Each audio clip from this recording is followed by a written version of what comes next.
নমস্কার। আমাদের এই বঙ্গভূমি জলসিঞ্চিত নদীমাতৃক দেশ। খালে বিলে নদী নালা পুকুরে আঁকিবুকি কাটা তার আঁচল। স্বাভাবিকভাবেই সেখানে মাছ উৎপাদন অত্যন্ত বেশি। বাঙালি মৎস্যপ্রিয় জাতি। তার রান্নার আবার কত রকমের প্রকারভেদ তা বলে শেষ করা যায় না। কেবলমাত্র ভাজা তো আছেই, তাছাড়া ঝোলেরই বা কত রকম।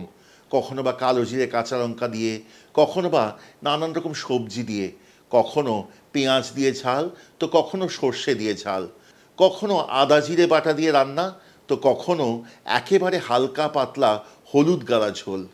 এছাড়া আরও কত রকমের রান্নাই না আছে।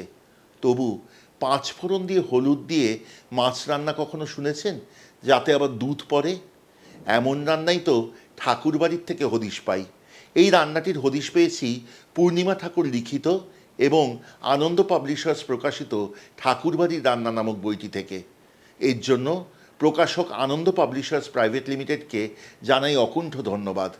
এই রান্নাটির বিশেষত্ব প্রথমেই বলি হচ্ছে এর সারল্য, ঠিক যেন রবীন্দ্রনাথ ঠাকুরের সহজ পাঠের মতো। রান্নাটি এত সহজ, এত সুস্বাদু এবং এত সুন্দর যে বলে বোঝানো যাবে না। যদি হাতে একদম কম সময় থাকে, অথবা যদি হঠাৎ করে রান্না করতে হয়, তাহলে এই মাছটি করে দেখবেন, ঠাকুরবাড়ির দুধ দিয়ে মাছ। চলুন শিখি।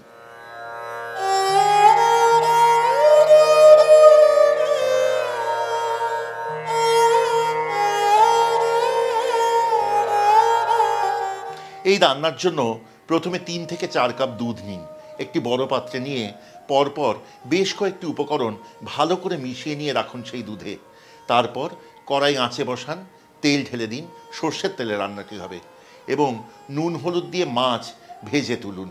আমি এখানে কাতলা মাছ ব্যবহার করেছি, তবে আপনি চাইলে যে কোনো বড় মাছে এই রান্নাটি স্বচ্ছন্দে করতে পারেন। তারপর আসুন মূল রান্নায়।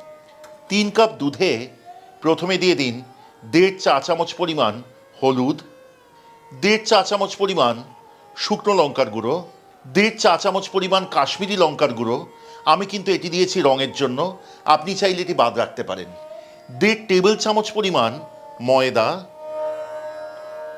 স্বাদ অনুযায়ী নুন এবং 3 চামচ পরিমাণ সর্ষের তেল। সব উপকরণ খুব ভালো করে মিশিয়ে রাখুন।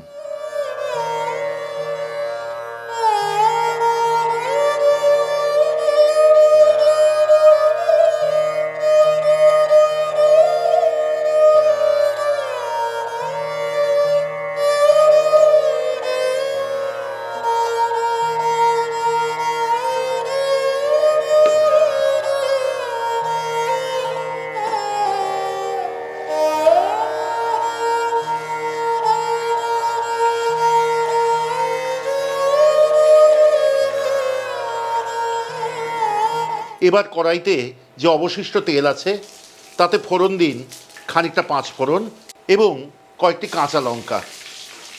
ফোড়নের সুগন্ধ বেরিয়েছে, এবার ঢেলে দিন আগে থেকে গুলে রাখা দুধ।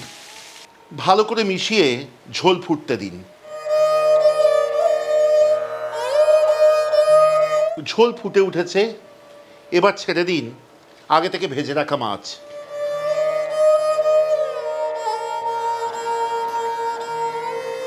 বললে বিশ্বাস করবেন না, আর মাত্র 3-4 মিনিট ফুটবে রান্নাটি, তারপরেই আমাদের রান্না কিন্তু শেষ। কেমন লাগলো আজকের পর্ব আমাদের লিখে পাঠান কমেন্টে। যদি ভালো লাগে সাবস্ক্রাইব করবেন এবং অবশ্যই শেয়ার করবেন, তাহলেই কিন্তু এই রান্নাগুলি বেঁচে থাকবে আমাদের ঐতিহ্য। যদি মনে করেন আমাদের চ্যানেলের সব রান্নার নোটিফিকেশন প্রথম পৌঁছবে আপনার কাছে, তাহলে অবশ্যই বেল আইকনটি কিন্তু টিপে দিতে ভুলবেন না। আর যদি আমাদের সাথে যোগাযোগ করতে চান, যদি আপনার সন্ধানেও থাকে এমন সুন্দর রান্না, এমন সুন্দর গল্প, জীবনের গল্প, প্রিয়জনের গল্প, পরিবারের গল্প, তাহলে আমাদের যোগাযোগ করুন। আমাদের মাধ্যমে তা ভাগ করে নিন আমাদের অগণিত দর্শকের মাঝে। আমাদের যোগাযোগের নম্বর হলো 6291834357।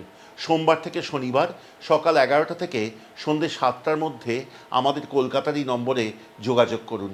আমরা কিন্তু অপেক্ষায় থাকব। যদি আপনারা আমাদের প্রি বুকড লাউঞ্জে আসতে চান, যেখানে আমরা পরিবেশন করব আপনাদের এমন সব রান্না, তাহলে আমাদের যোগাযোগের নম্বর কিন্তু সেই একই 6291834357। আপনারা আসুন, এসে আমাদের সাথে কিছুটা সময় কাটান, এই অনুরোধ। আজকে তাহলে এই অবধি। আগামী পর্বে দেখা হবে আবার ঠাকুরবাড়ির আরেকটি রান্না নিয়ে। ততদিন সবাই ভালো থাকবেন। নমস্কার।